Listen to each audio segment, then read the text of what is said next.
Minecraft and the Methods of Rationality. Chapter 1. Fire, Light, Posterior. Epigraph from the Notebook of Steve. Entry 1. Hypothesis 1.1. If this is a coherent world, pattern compression should work. Corollary 1.1.1. If pattern compression does not work, nothing works. Proceed as if it does. I spawned in a forest biome with the sense that reality had selected green as a default. The sky was a rhythmic blue, the leaves were recursive in a way any biologist would sue for, and the trees were precisely spaced like they had read a manual on personal boundaries. My inventory? Nothing. My knowledge? Not nothing. Good. Step 1. Wood. Step 2. Tools. Step 3. Not dying. In that order, though steps 2 and 3 have historically objected to my scheduling. I punched a tree. Look, I know, but if you wake up inside a blocky universe and your hands don't have paperwork, you do empiricism or you do nothing. Ow! I said, because I am a responsible subject and report qualia. Bark gave way to wood blocks with a tactile click like a door you've already opened too many times. Note to self 1. World grants discretized resources upon sufficient effort. Conservation of soreness not enforced. Crafting appeared in front of me the way an answer appears for a problem that's never asked nicely. 4 planks, a crafting table, sticks, and then the ritual of ages, wooden pickaxe. The sun had opinions about time. It moved. I had maybe 10 minutes of cheerful daylight and then an uncheerful reminder of everything else. Checklist version 0.1. Wood, table, wooden pick, stone, furnace, charcoal to torches, enclosed shelter. Doors are better than dirt. I sprinted to a stone outcrop, dug a neat 2x1 trench because sloppiness kills, and collected cobblestone until my hand convinced me dignity was a renewable resource. Stone pickaxe, stone axe, stone sword, upgrade dopamine acquired. The forest canopy jittered in the wind, or in the simulation that loved me. Either way, if night arrived before I produced light, I would experience the famous experiment called What if the control group lacked a control? Not desirable. I felled 2 more trees, replanted saplings, moral consistency matters even in low-resolution worlds, and turned logs into charcoal in a furnace. With torches lit, the first torch I placed felt like paying down existential debt with interest. Hypothesis 1.2. Hostile entities spawn in darkness. Prediction 1.2.1. Lighting my shelter perimeter reduces encounter rate. Test. Place torches at regular 7-block intervals and observe. The sun went down, my confidence with it. The forest made the noise of a choir that refused to rehearse. I closed my 2x1 cobble hole with a door because I had standards and set torches inside at symmetrical distances. It made me feel like a god with OCD. Somewhere outside, something hissed. I ran a quick expected value calculation on open door to learn more versus remain ignorant but alive. The posterior strongly favored the coward hypothesis. I dug sideways, found coal, and nearly announced it to the door out of spite. Coal meant torches, which meant agency. I laid them out as if I were installing stars. Update 1. Torches placed. No hostiles inside. Baseline safety increasing.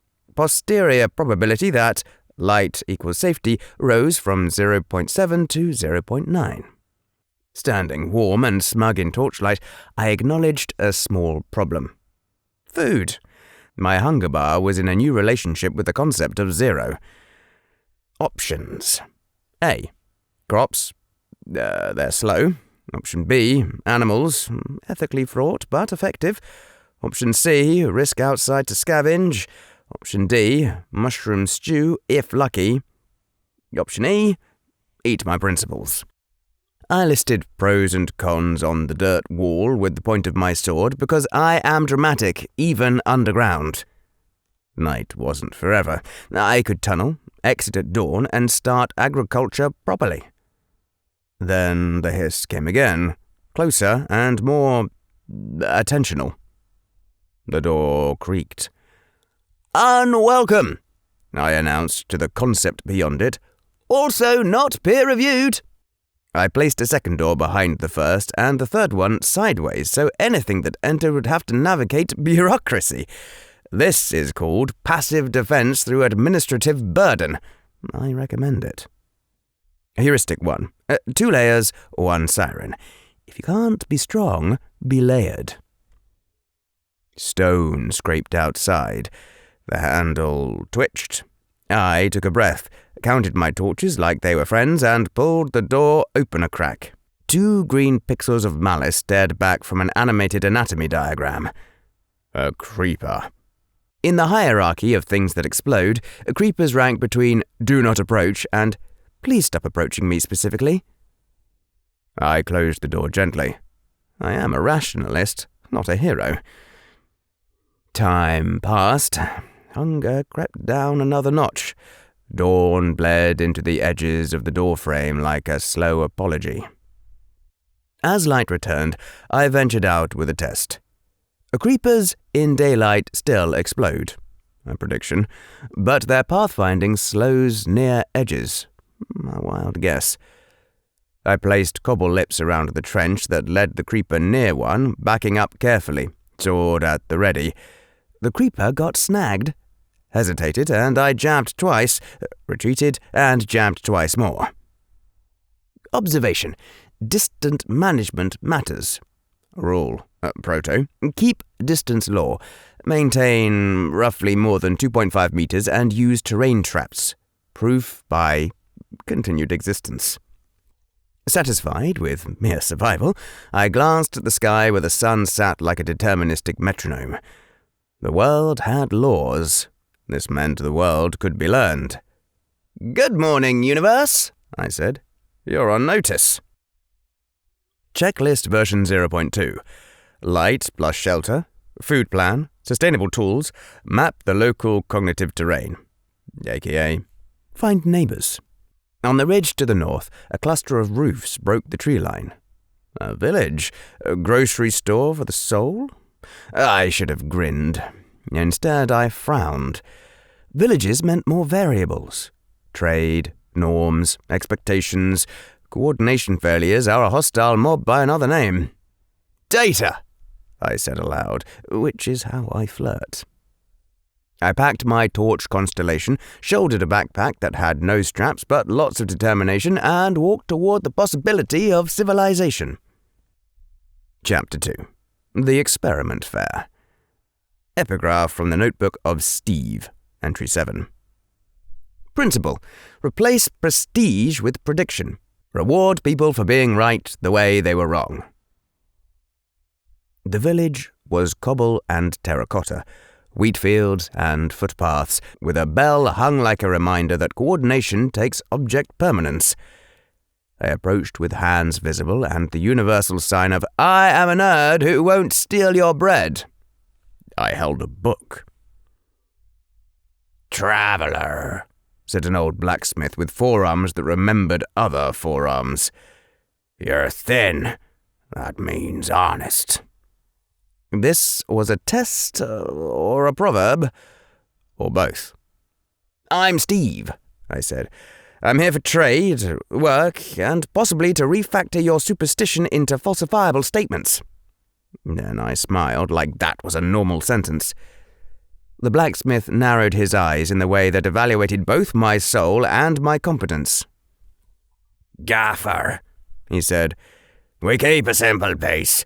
No digging under houses, no staring at tall strangers, no sleeping in other people's beds, not even by accident." I endorsed 2 of those, and I am curious about the second, I said. Tall strangers? "Enderman," said another voice. The speaker was a young villager with a notebook like mine, but with more ink stains. "Don't look them in the eye. They hate attention." She held out a hand. "Lumen." I shook it. "Steve." Attention dynamics noted. "You're kind," Gaffer said. "Arrive, build clever things, then leave with the sky broken. I'm too old for heroes." I'm too Bayesian for heroism, I said. "Do you trade iron?" We bartered. I traded charcoal and a stack of logs for bread and a few iron ingots that might have been minted before the concept of minting. A librarian offered maps that were wrong in the precise way that made them useful. The village had a problem, which is to say, it had several. The wheat yield had fallen. Their bell scared them and didn't always work. Creepers learned the paths faster than villagers learned to leave them. "I propose an experiment fair," I announced after an hour. "One afternoon where we test 3 folk beliefs, live, with prizes for best prediction and best reframing." Gaffer made the face of a man who had once built a bellows by hand and did not trust prizes. "And if your tests get someone hurt?" "They won't," I said. Then I revised. "The probability of harm is low and the expected value is high because we'll test on proxies." "What's a proxy?" asked the farmer. "Something that lies to you less than your fear does."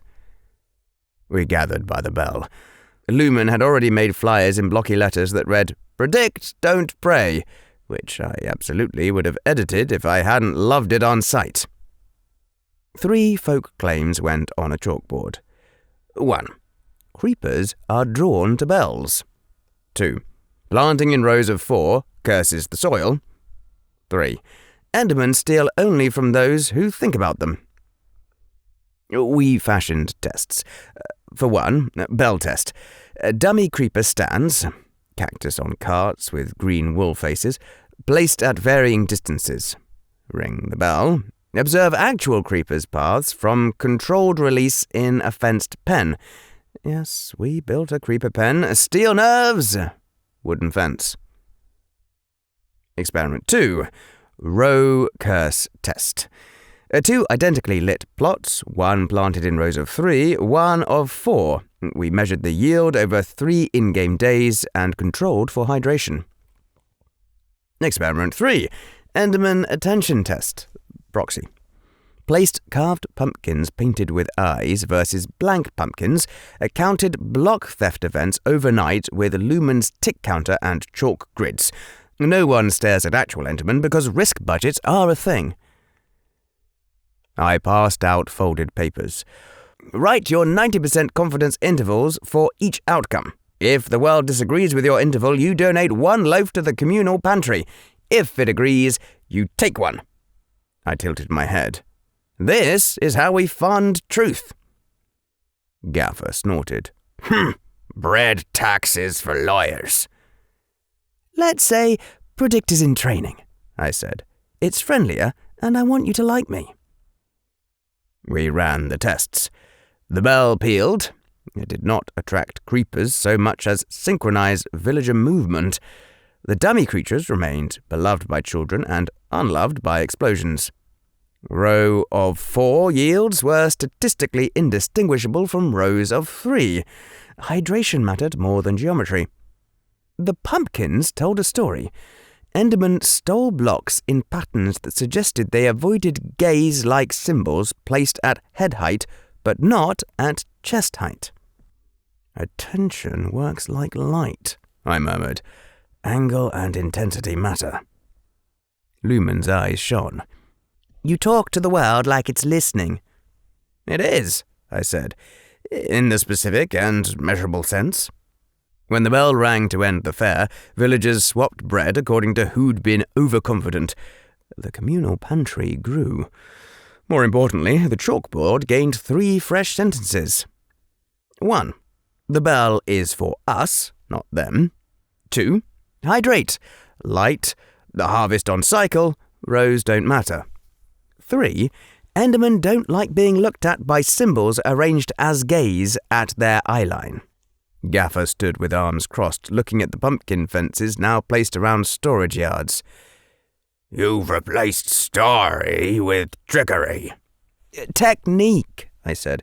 Tricks are for children. Techniques are habits we can explain. He grunted, which in his dialect meant, I will not say I'm impressed until the next thing impresses me. We ate bread that tasted like a list item checked off competently. Lumen sat beside me at the well. You're going to leave, she said, as if practicing disappointment. People like you leave. You speed through, you don't settle. My mouth produced a hypothesis faster than my cortex. Not all speedruns are selfish. And not all optimizations are kind, she said softly. Remember that when a faster bridge over our wheat field looks elegant from your perspective. The sun was lower, and the bell, our bell, hung quiet for once. Note to self 8, I wrote. Optimization has a nutrition label. Read it.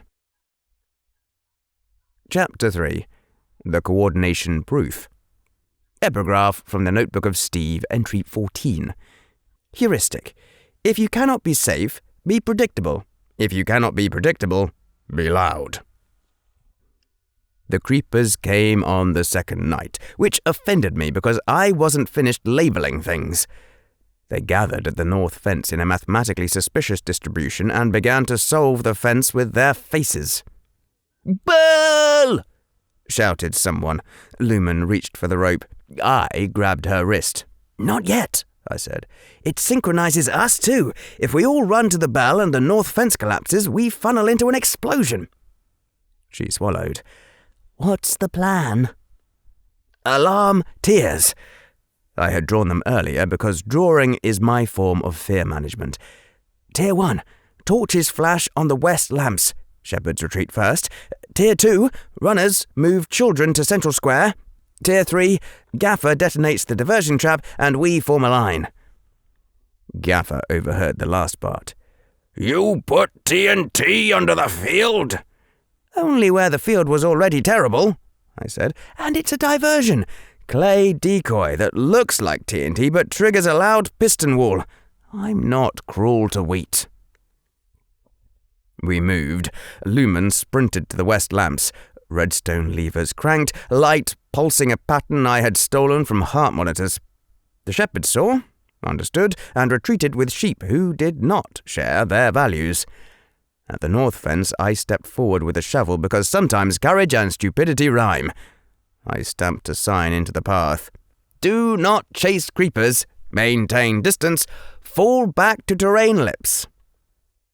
People read signs in a crisis if the signs shout better than the crisis. Hold! I yelled, as a farmer with too much bravery and not enough sentence structure ran forward. Creeper distance law! Use the lip! Gaffer slammed a cobblestone slab down to form a lip. The farmer pivoted behind it, forcing the creeper to path and hesitate. We jabbed in sequence, counting beats like a war became a metronome. Now! Bell! I shouted. Lumen pulled. The sound welded us into a pattern. We fell back through a funnel I had dug that afternoon and hated myself for because I had used their paths like chessboard grooves. But it worked. The creepers followed geometry, not gallantry. We managed distance, jabbed, retreated, jabbed, retreated. One exploded. A failure, but a small one. The lip held. The damage was loud and shallow. The village square remained intact. Breathing hard, we regrouped under the bell. Gaffer stared at the sign. This, he said, as if pronouncing a curse or a blessing, makes it hard to be stupid. Let's call it friend-proofing, I said. We're all the friend who forgets the law sometimes. Lumen leaned against the bell post. Her hair stuck to her forehead. Expected casualties? Lower than my pre-test model, I said, surprising myself with the warmth behind the words. Because you moved faster than I predicted. The posterior loves you. She laughed. a sound that made the square feel like it might keep existing. Then her face sobered. "You are going to leave," she said, not unkindly. "You're optimizing your way out of here already." "Not yet," I said. "There's an open problem." "The end," Gaffer grunted. "End and men," Lumen corrected. "Both." "Both," I said. "If this universe has a final boss, it sits on a perch of obsidian and mocks our notion of sufficient preparation. To get there, we need eyes, pearls, and a coordination protocol that doesn't betray whoever stays behind." Gaffer folded his arms. "We've survived a long time without that." He gestured toward my notebook like it owed him a debt. "We plant, and we ring, and we run." "And you sometimes die," I said, perhaps too sharply. "We can do better than folk losses." His eyes levelled on mine. "And sometimes folk losses are the price we pay for sleeping at night." "Or for not thinking in the afternoon," I said, and then regretted it because I'd just insulted a man who had hammered safety out of iron with his hands. The silence dragged. I broke it the only way I knew. A proposal. "Give me 2 days," I said, "and one brave conversation with something tall."